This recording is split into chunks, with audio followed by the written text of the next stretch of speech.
The solar storm hadn't been in any of the forecasts. Dr. Rachel Wong stared through the reinforced windows of Medical Bay 7 aboard the International Space Station Beta, watching sheets of cosmic radiation paint the Earth's atmosphere in haunting shades of green and purple.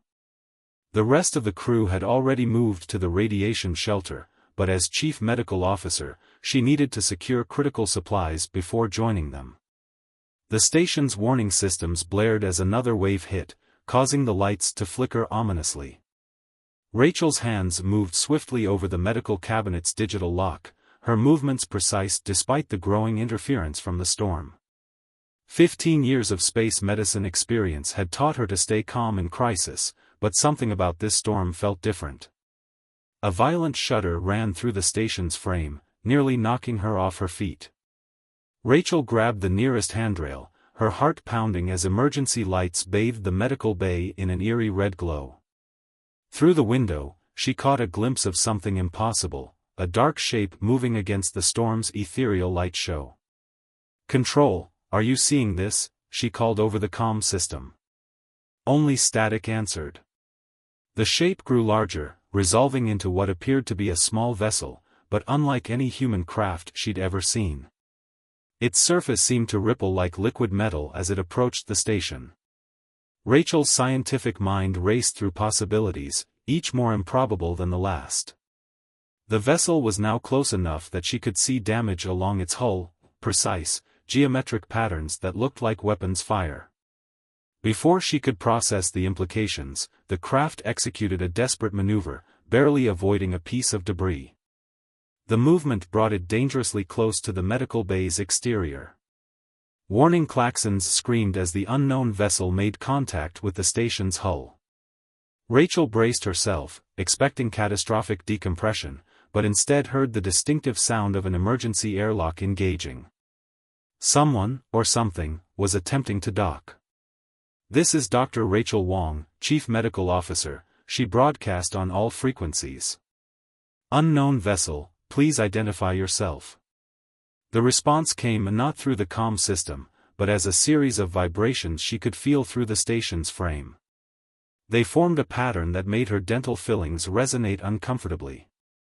The emergency airlock status light switched from red to green. Rachel found herself moving toward it, driven by a mixture of professional duty and irresistible curiosity. Her medical training warred with basic safety protocols, but if someone in that vessel needed help. The airlock cycled open with a hiss of equalizing pressure. Rachel's breath caught in her throat as a figure stumbled through. Humanoid, but definitely not human. Its skin had a translucent quality that seemed to shift colors like oil on water. Where a human would have eyes, this being had what appeared to be bands of crystalline material that wrapped around its head. The alien took one shaky step forward, then collapsed. Rachel's medical training kicked in automatically. She rushed forward, her hands already reaching for the diagnostic scanner at her belt. The alien's skin felt cool to the touch, with a texture like fine silk. Her scanner showed no recognizable vital signs, but there was definitely organized energy flowing through the being's body, and it was failing. Deep purple fluid seeped from a wound in the alien's side. The injury looked cauterized, probably from the same weapon that had damaged the ship. Rachel's mind raced through her options. None of her standard treatments were guaranteed to work on an alien physiology, but doing nothing meant certain death. The alien's crystalline bands flickered weakly, and Rachel felt a gentle pressure in her mind, images and emotions rather than words. Pain, fear, and urgency flooded her consciousness. But underlying it all was a sense of vital importance, a mission that couldn't be allowed to fail. Rachel made her decision. She reached for her emergency medkit, pulling out the universal plasma synthesizer, an experimental tool designed to adapt to any carbon-based life form. It was still in the testing phase, not yet approved for human use. But right now, it was her only option. "I don't know if you can understand me," she said, preparing the device, "but I'm going to try to help you. Please trust me." The alien's hand gripped her wrist with surprising strength. The mental connection intensified, and Rachel gasped as information flooded her mind. She saw fragments of a desperate escape, pursuers with technologies far beyond human understanding, and a warning that made her blood run cold. The storm outside intensified, and Rachel knew she was now part of something far bigger than herself. As she activated the plasma synthesizer, she silently prayed she was making the right choice, not just for her patient, but for all of humanity. The plasma synthesizer hummed as it worked, its blue glow reflecting off the alien's iridescent skin. Rachel monitored the readings, amazed at how the device adapted to the strange physiology before her.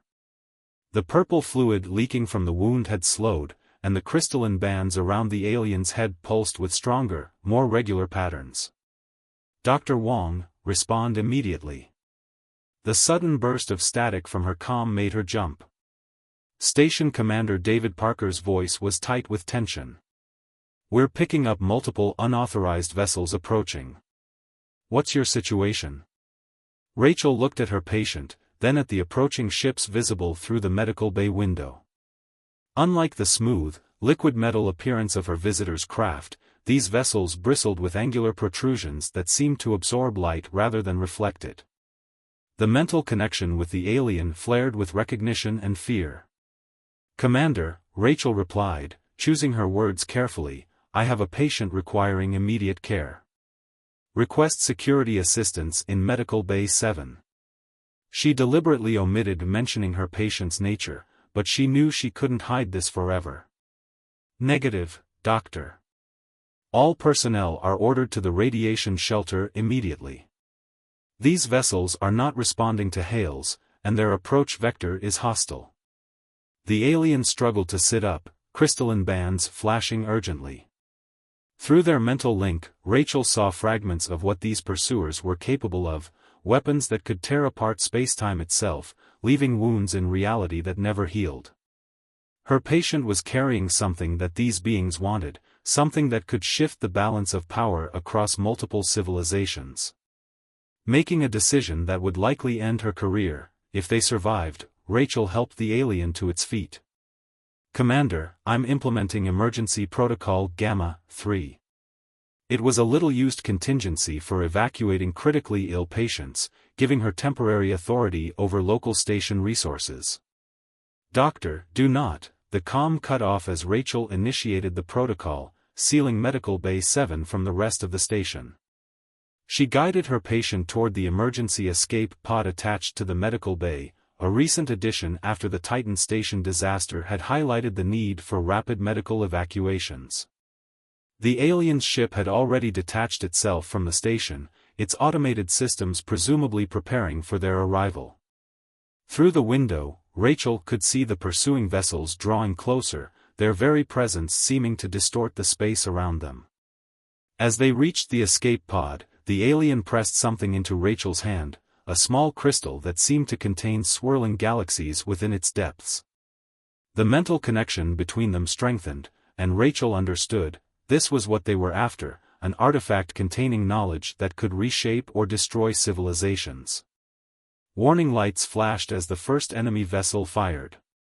The shot missed the station but hit the alien's ship, shearing off a section of its liquid metal hull. Rachel rushed to strap her patient into the escape pod's medical restraints, trying to ignore the growing chaos outside. The pod systems came online as Rachel secured herself in the pilot's seat. Her fingers flew over the controls, programming a trajectory that would use the solar storm's interference to mask their escape. The alien's ship, despite its damage, moved to position itself between them and the pursuers. "Launch in 10 seconds, the pod's computer announced.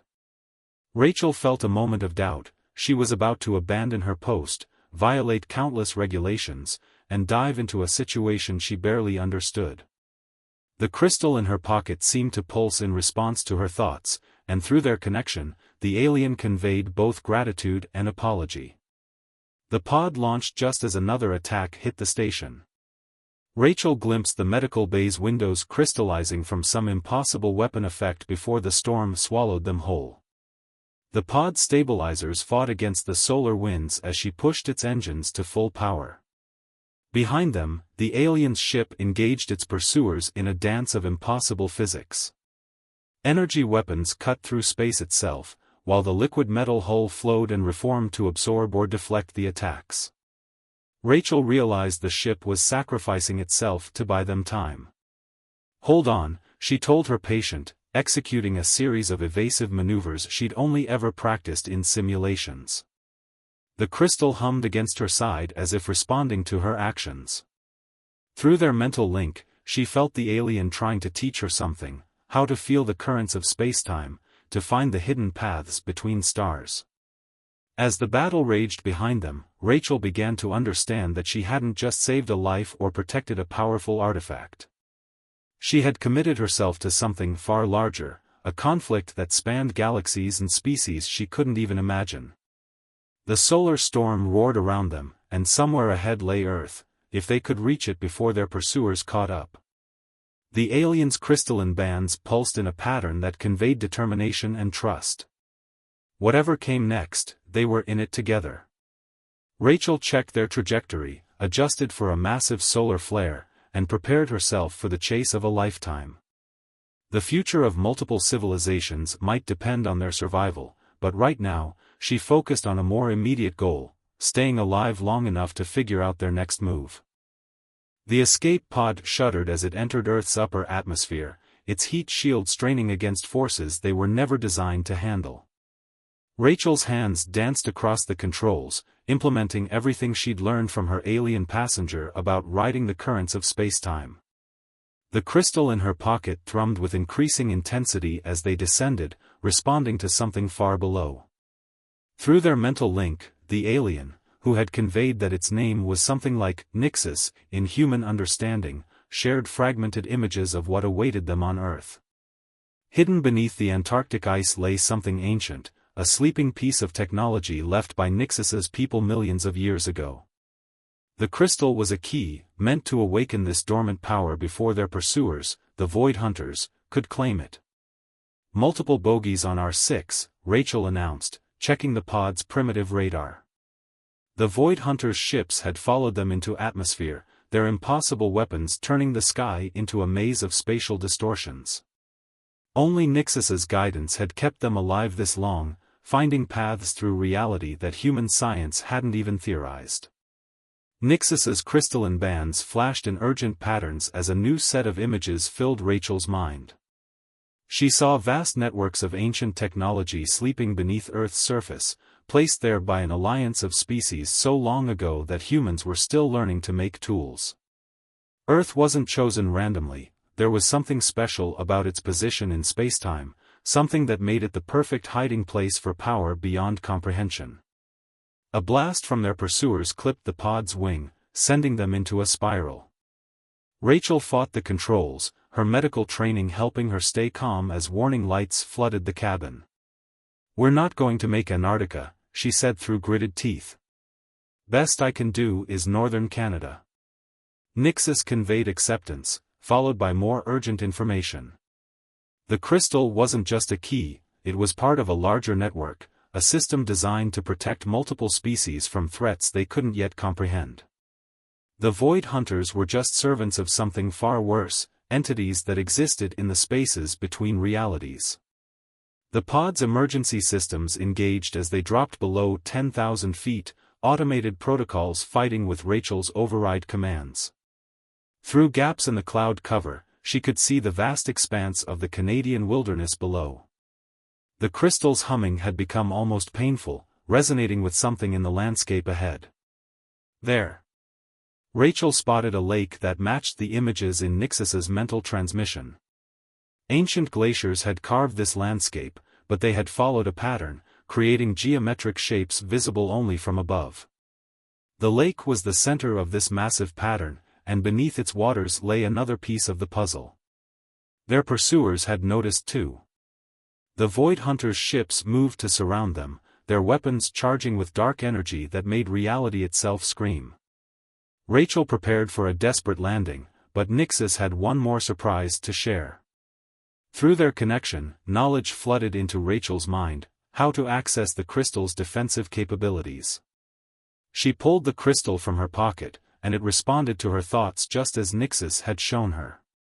Light erupted from its faceted surface, forming a shield of pure energy around the pod.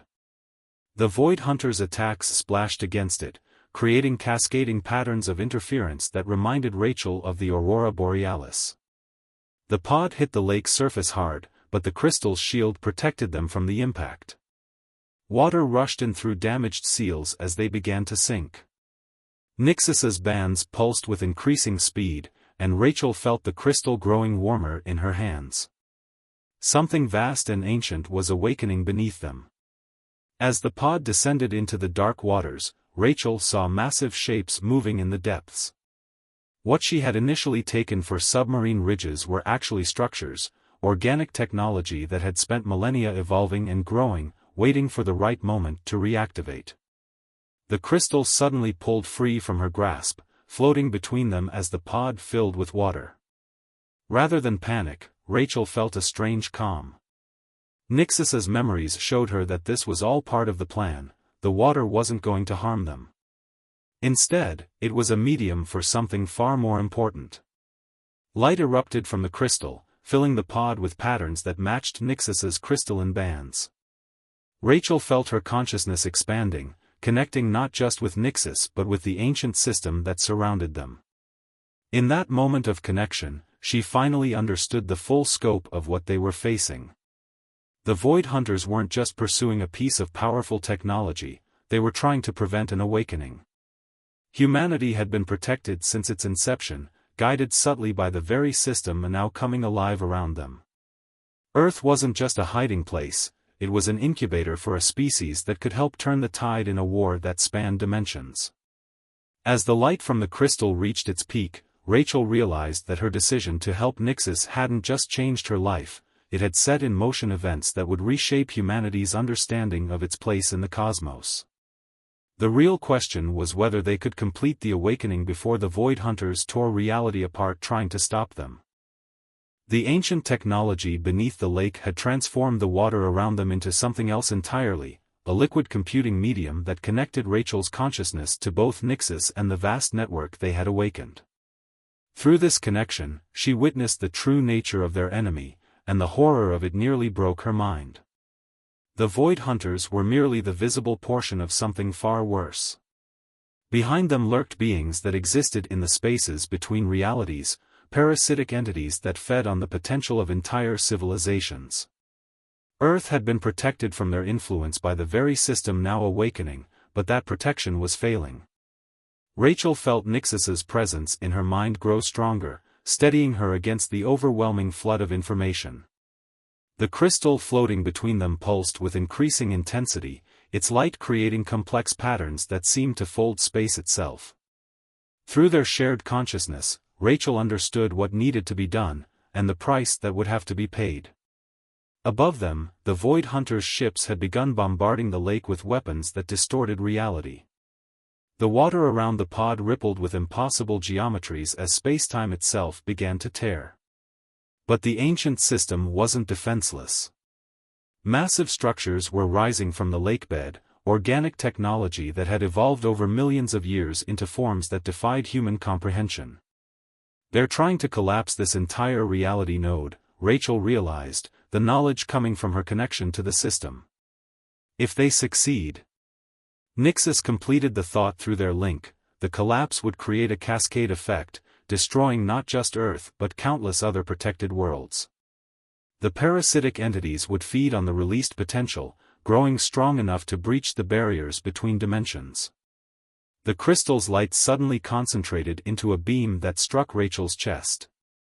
She gasped, not in pain but in understanding, as the ancient system revealed its final protocol. The technology hadn't just been waiting for the crystal, it had been waiting for a specific combination of consciousnesses, a bridge between species that could unlock its full potential. Through their mental link, Nixis conveyed both sorrow and determination. The alien had known from the beginning that this might be necessary, had chosen Rachel specifically because of her capacity for empathy and sacrifice. The crystal wasn't just a key or a weapon, it was a vessel for consciousness transfer. There has to be another way, Rachel protested, even as she felt the truth of what needed to be done. The Void Hunters' attacks were intensifying, reality fracturing around their pod like breaking glass. The ancient system was powerful, but it needed something more to reach its full potential, a willing fusion of human and alien consciousness, bridging the gap between worlds. Nixus's crystalline bands pulsed with emotions that transcended language, gratitude, admiration, and a deep sadness for what was to come. The alien's physical form was failing, damaged beyond repair by their escape and pursuit. But its consciousness could merge with Rachel's through the crystal, creating something entirely new, something capable of wielding the system's full power. Outside their pod, the battle had reached a fever pitch. The ancient technology fought against the Void Hunters' reality-warping weapons, but the parasitic entities were beginning to manifest, patches of absolute darkness that consumed everything they touched. Rachel felt time itself growing thin around them. "How do we do this?" she asked, her voice steady despite the magnitude of what she was agreeing to. In response, Nixus reached out with a trembling hand, touching the crystal at the same moment Rachel did. The connection between them exploded into something far deeper than their previous mental link. Rachel experienced Nixus's entire life in a moment, centuries of existence, the beauty and tragedy of a civilization that had sacrificed everything to protect others from the void. In return, Nixus felt Rachel's brief but intense human life, her dedication to healing, her capacity for hope in the face of overwhelming odds. The crystal flared with impossible brightness as their consciousnesses began to merge. Rachel felt herself changing, becoming something more than human but not quite alien. Knowledge and power flooded through her as the ancient system recognized what they had become, the key to its true purpose. Through eyes that could now see multiple layers of reality, Rachel watched as Nixus's physical form dissolved into pure energy, merging with the crystal and with her. The pain was extraordinary, but so was the emergence of something new, something that had never existed before in all the long history of the universe. As their transformation reached its peak, Rachel felt the full power of the ancient system flow through her transformed consciousness. She could see the Void Hunters for what they truly were, could perceive the parasitic entities pulling their strings. More importantly, she could see how to fight them. The question was whether their sacrifice would be enough to save not just Earth, but all the worlds connected by this ancient network of protection. As reality continued to fracture around them, Rachel/Nixus prepared to find out. The being that emerged from the depths of the Canadian lake was neither human nor alien, but something unprecedented in the cosmos. Through eyes that perceived multiple dimensions simultaneously, Rachel/Nixus watched as the Void Hunters recoiled from their transformed presence. The crystal, now fused with their merged consciousness, pulsed with power that rippled across layers of reality.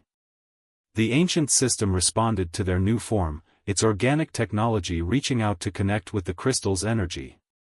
Massive structures rose from the lake, unfolding into impossible geometries that human mathematics had yet to discover.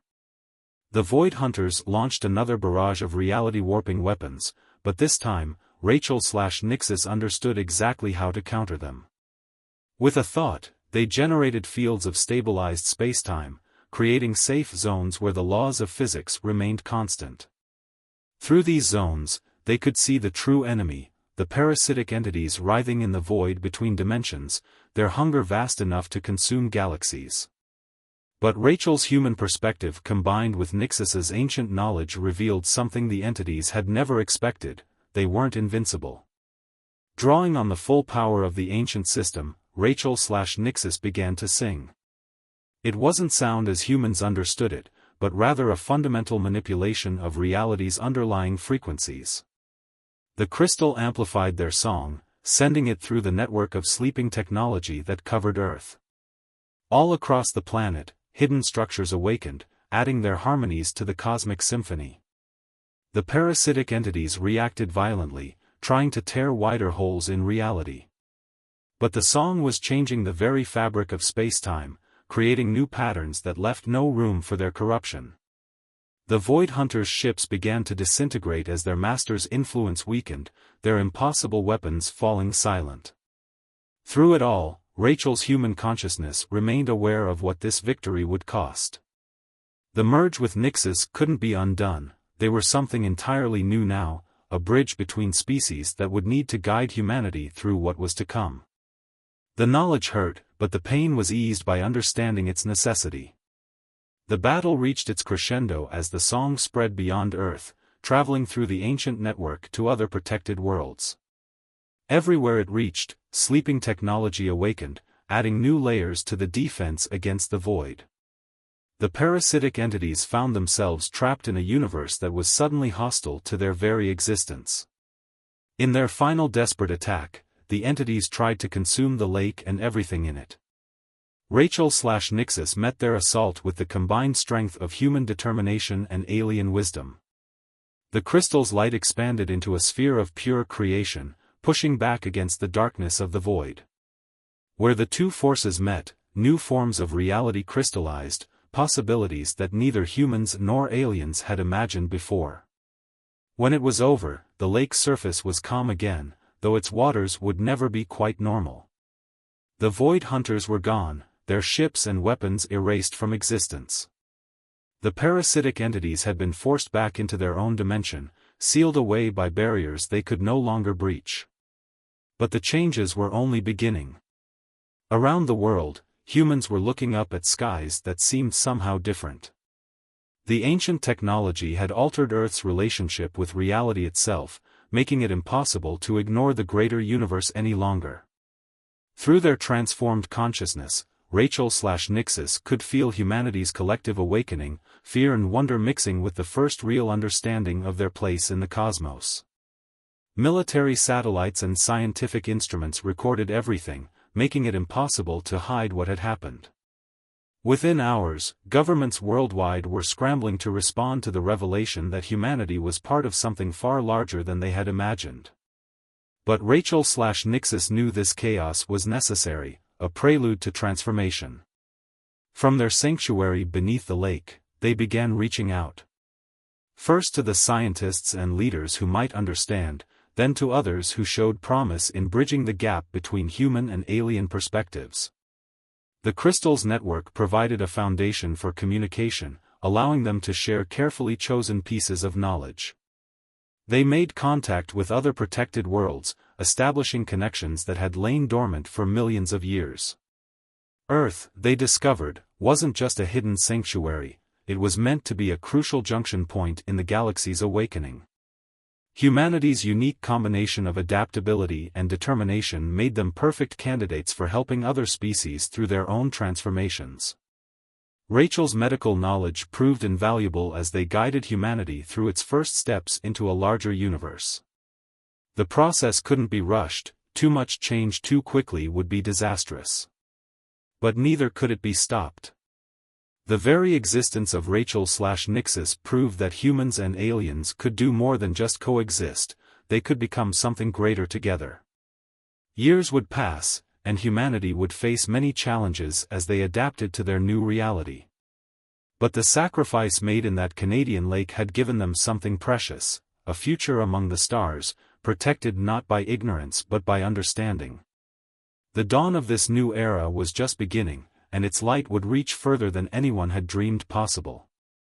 Above the lake, the aurora borealis danced with new colors, a reminder that even the most familiar things could change, could become more beautiful and complex than imagined. And somewhere in that transformed consciousness that had once been Rachel and Nixus, there was a deep satisfaction in knowing that their sacrifice had given both their species a chance not just to survive, but to thrive together in the vast expanse of space and time.